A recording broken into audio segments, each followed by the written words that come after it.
여러분, 기술의 닛산이라는 말 들어보셨죠? 한때는 정말 세계 시장을 압도했던 자동차 업계의 거인이었습니다. 하지만 지금 그 거인이 절벽 끝에서 위태롭게 흔들리고 있습니다. 일본 자동차 산업의 자존심이었던 닛산에게 대체 무슨 일이 벌어지고 있는 걸까요? 지금부터 그 추락의 진실을 아주 자세히 파헤쳐 보겠습니다. 자, 이 숫자 좀 보세요. 2조 1천억 원. 이게 대체 무슨 뜻일까요? 닛산이 6개월 만에 벌어들인 돈이 아니고요. 그냥 허공으로 날려버린 돈, 순손실입니다. 웬만한 중견기업 수십 개의 시가총액이 단 반년 만에 사라져버린 거나 마찬가지죠. 이건 그냥 단순한 적자가 아니라 기업의 생존 자체를 위협하는 아주 심각한 적신호입니다. 아니, 2조 원 적자, 이게 얼마나 심각한 건지 감이 잘 안 오신다고요? 그럼 이건 어떠세요?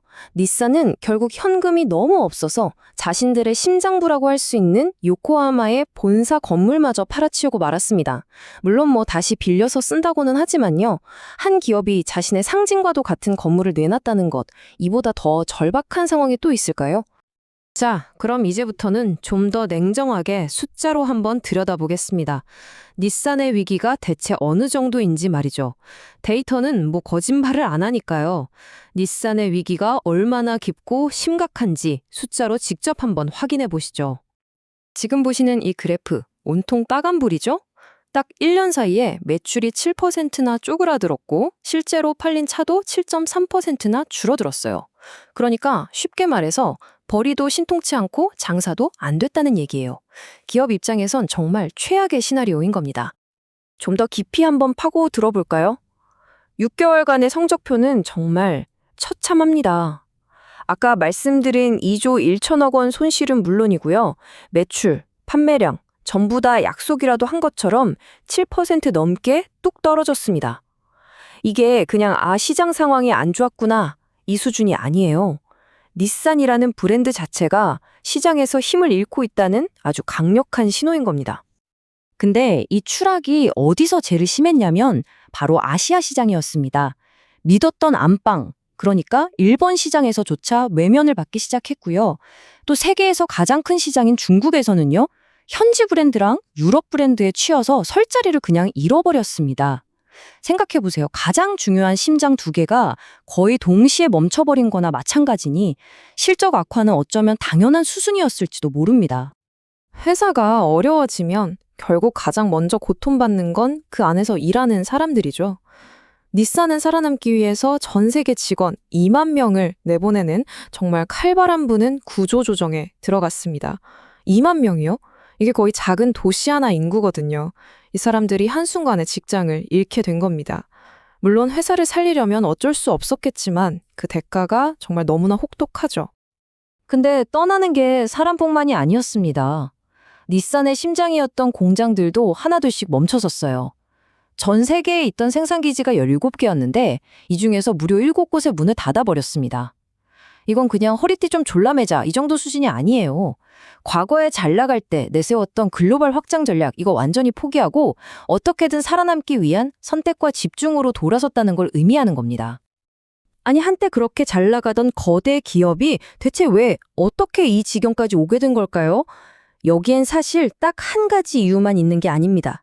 정말 약속이라도 한 것처럼 여러 가지 악재가 한꺼번에 닛산을 덮치면서 그야말로 퍼펙트 스톰을 만들어낸 거죠. 자, 지금부터 그 폭풍의 중심으로 한번 들어가 보겠습니다. 닛산을 덮친 이 퍼펙트 스톰, 이걸 좀 뜯어보면 크게 세 가지 재앙이 합쳐진 거였어요.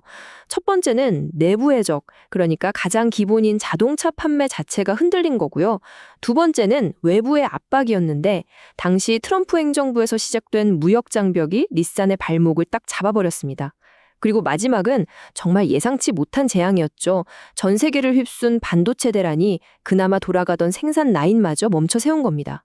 이 세 개의 거대한 파도가 동시에 덮쳐버린 거죠. 이 세 가지 중에서도요, 특히 이 반도체 공급난이 닛산의 숨통을 제대로 조였습니다. 자동차의 두뇌라고 할 수 있는 반도체가 없으니까요, 당연히 차를 못 만들죠. 결국 일본에 있는 공장 2곳이 생산량을 줄여야만 했습니다. 근데 여기서 되게 흥미로운 사실이 하나 있어요. 이 반도체를 공급하던 회사가 네덜란드 회사였는데 알고 보니까 중국 자본에 넘어간 상태였던 거예요. 그러니까 격화되던 미중 갈등의 불똥이 진짜 엉뚱하게 닛산으로 튄 거죠. 생산 차질은 걷잡을 수 없이 커졌고요. 국제 정세라는 거대한 파도 앞에서 기업 하나가 얼마나 무력해질 수 있는지 이걸 정말 잘 보여주는 대목입니다. 자, 지금까지 닛산이 어떻게 추락의 길을 걸어왔는지 살펴봤습니다. 그렇다면 이제 가장 중요한 질문이 남았죠? 닛산의 미래는 과연 어떻게 될까요? 이 끔찍한 위기가 화려한 부활을 위한 성장통일까요? 아니면 일본 자동차 사업 전체의 몰락을 알리는 신호탄이 될까요? 물론 닛산 스스로는 희망을 이야기하고 있습니다. 2020년까지는 어떻게든 흑자로 다시 돌아설 거다. 이런 야심찬 목표를 내걸었죠. 지금 이렇게 뼈를 깎는 구조조정을 하는 것도 다 재무 상태를 정상으로 돌려놓고 다시 돈 버는 회사로 거듭나기 위해서다. 이런 의지를 보여주는 겁니다. 하지만 시장의 평가는 아주 냉정합니다. 전문가들이 다 똑같은 얘기를 해요. 결국 답은 자동차 그 자체에 있다고요. 아무리 허리띠 졸라매고 살림을 줄여봤자 소비자들의 마음을 다시 설레게 할 바로 그 차, 그걸 만들어내지 못하면 닛산의 부활은 불가능하다는 게 차가운 현실인 거죠. 결국 우리는 다시 처음 던졌던 질문으로 돌아오게 됩니다. 과연 닛산은 이 벼랑 끝에서 기적처럼 다시 날아오를 수 있을까요?